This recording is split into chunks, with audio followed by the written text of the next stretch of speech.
Hello, everybody. Welcome to Indigo Terra Odyssey. How is everybody? Happy Thanksgiving. I wasn't sure if I was going to be able to tape today. I couldn't find my microphone. And then I was like, you know what? I'm getting up early enough. Everything is all in the oven and doing its business because Ian is a wizard and he loves to cook. And every holiday, every meal, he just sets us up so beautifully. So I just wanted to talk about this layout of gentle energy boosting. Oh my goodness, you guys, I am going to over on IG post this speaker over on YouTube. It just opened my eyes to so many wonderful concepts. He's a great speaker. He gets millions of views. He's a great motivator. He's a great teacher. And he was talking about how, people get caught up in their own story. And he started journaling, he said, for like 2 hours. And then he came up with this concept and he just loved it. So he remembers this old folklore about this girl and what became her story and why. So basically she got a thorn in her arm and she decided, it's going to be painful to take out. So I'm just going to leave it in there. So long story short, her whole existence started surrounding the story that she was injured. So she had to wear long sleeve shirts to cover it up because it was all red around the thorn. She could only sleep on one side because this thorn on her arm was bothering her. She had to accommodate this thing that no longer needed to be there. If she just removed it, it's like blockages, sort of an analogy for blockages. And that became her story. I can't dance because of this thorn. It's painful if somebody touches my arm. All of this, where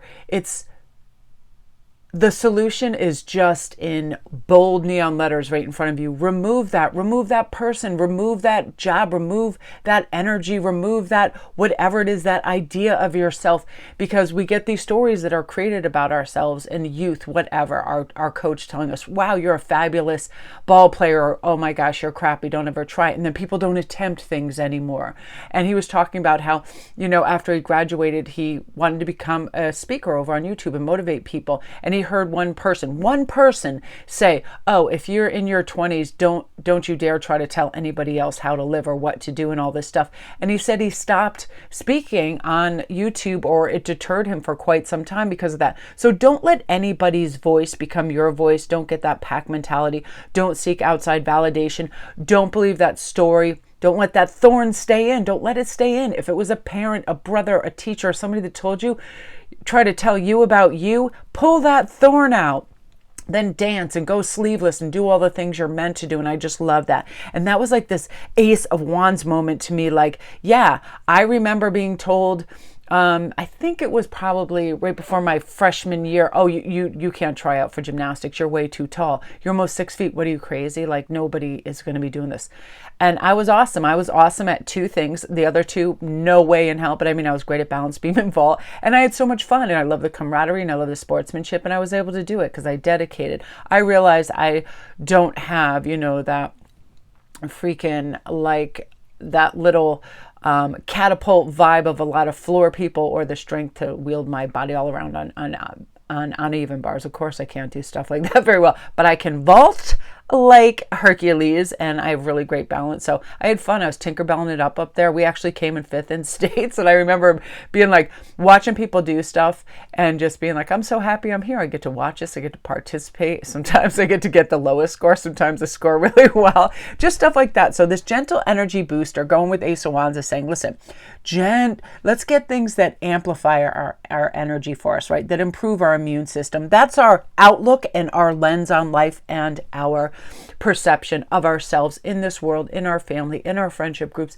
Let's see ourselves as beautifully involved, beautifully capable. All of this. We have a strong, healthy body. Our minds are clear and focused. We have an abundance of energy. I love that. I know sometimes I need to move a muscle and change a thought to truly get there and believe that and operate that way. If I'm laying in bed, I am so proud of myself. Last night, right after I realized I was tired, I went right to bed. I did not pick up a device. I did not see who, what, when, where, how. I did not care. I know I needed sleep and I wanted to be amped up, and I didn't do that, and I was so happy. But guess what? This morning when I woke up, because I was like, oh, Black Friday's coming, scrolling, scanning, doing all that, I immediately started to feel drained because I wasn't getting up and fresh air and, all of those things that we need. And then I recognize there's that pattern Last thing at night should just be like a happy little reading session with a book or something, nice music, something peaceful. I love that. But this also reminds me too, when we want positivity and empowerment and feel the capability and process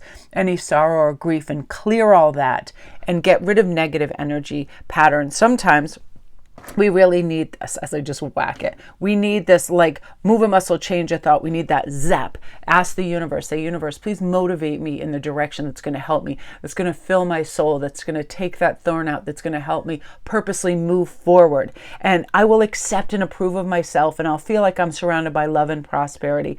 And I'll realize that I'm worthy of receiving great ideas, love, opportunities, and that we can all achieve greatness and that we attract all good things to us, which is that beautiful Three of Cups. Like, bring on the social activity. We don't have to wring ourselves dry.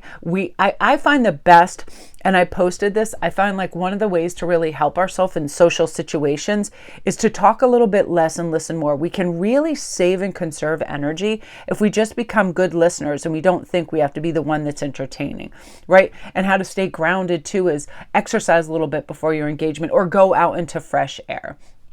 Don't drink too much coffee, drink calming teas, things like that.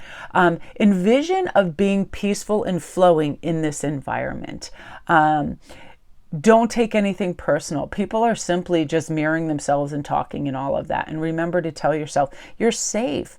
Being your perfect and authentic self, you're safe. But definitely just say less and listen more. That's so lovely, because then people honestly find it so rare, and I myself find it rare, to find a good listener, because everybody kind of like, they get excited and they interrupt, and I definitely don't like that crazy escalation of who's right, who's wrong. I'm talking no religion, I'm talking no politics, none of that.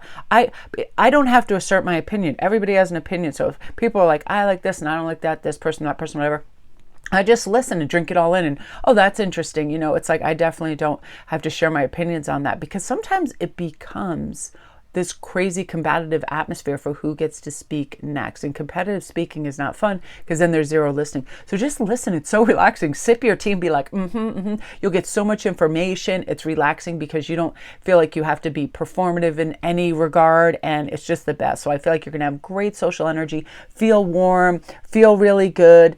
Remember, take music breaks. That's what I do too. I'm like, I'm going to listen. If I need to, I listen to 5 minutes of a little funny podcast or music, and I feel good. It's relaxing and rejuvenating. And it also, take your time to process your emotions before you respond to anybody too. So if you're getting, phone calls and happy this and happy that, just take your time and process it and be like, how do I feel about that statement? How do I feel about my emotions right now? How do I feel about this person? Act with that beautiful intention of, listen, I want things to just be flowy and beautiful and warm. So I'm going to have a healthy detachment to anybody's opinions or whatever it is. And I feel like this is a perfect kind of day. That gentle energy booster that can come in this kind of like yellow calcite is like, I am uplifted. What's going to uplift me? What can I pay attention to? I love watching children at any holiday because they're just stoked for life, and every little thing makes them happy. Cookies, cakes, yum-yums, good shows, cartoons. They're excited. Kids know Christmas is around the corner, so kids are always a good bet. Dogs and cats, forget if you're at somebody's house and they have animals, be that animal's friend. Like, I'm always just like, I'll be hanging out in here in the corner with the poodles or whatever is going on. And I thought it was so funny because y'all know how I get all those turkeys running around my yard. I haven't seen them in 2 weeks. And I'm like, I hope some hungry neighbor did not go crazy on Emma Jean and her flock, because I will get them. Those are my turkeys. But I just thought it was so funny. I was like, legit, they just stopped 2 weeks ago. I haven't seen them. So they're in hiding till after the holiday. But they do that. They just vanish for a little while. It's really, really cute. So you guys, love and light. I hope you have the best holiday. Thanks so much for, all your support and your beautiful comments. And I just hope everything is nice and peaceful. Give yourself the time and space and energy you need. And remember, if you're noticing any of those thorns, pull them out.